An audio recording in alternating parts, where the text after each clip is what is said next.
সাবেক তিনবারের প্রধানমন্ত্রী ও বিএনপি চেয়ারপারসন বেগম খালেদা জিয়ার মৃত্যুতে সীতাকুণ্ডে শোকের ছায়া। সীতাকুণ্ড প্রেস ক্লাবের উদ্যোগে আয়োজিত এক শোক সভায় তার স্মরণে গভীর শ্রদ্ধা জানানো হয়েছে। সীতাকুণ্ড প্রতিনিধি মোহাম্মদ রমিজ আলী জানান, সভায় সভাপতিত্ব করেন প্রেস ক্লাবের সভাপতি সৈয়দ ফুরকান আবু। প্রধান অতিথি হিসেবে বক্তব্য রাখেন সীতাকুণ্ড উপজেলা বিএনপির আহ্বায়ক ডাক্তার কমল কদর এবং প্রধান বক্তা হিসেবে উপস্থিত ছিলেন ভোক্তা অধিকার সংরক্ষণ পরিষদের সভাপতি মাওলানা মুহাম্মদ তৌহিদুল হক চৌধুরী। শোকসভায় বিশেষ অতিথি ছিলেন সীতাকুণ্ড পৌর বিএনপির আহ্বায়ক জাকির হোসেন এবং সদস্য সচিব সালেহ আহমদ সলু।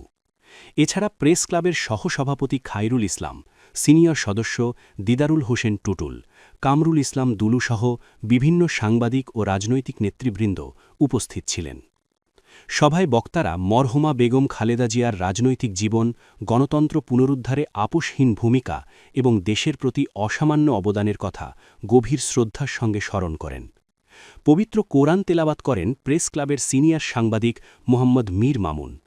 অনুষ্ঠান শেষে মরহুমার রুহের মাগফিরাত কামনায় বিশেষ দোয়া অনুষ্ঠিত হয়।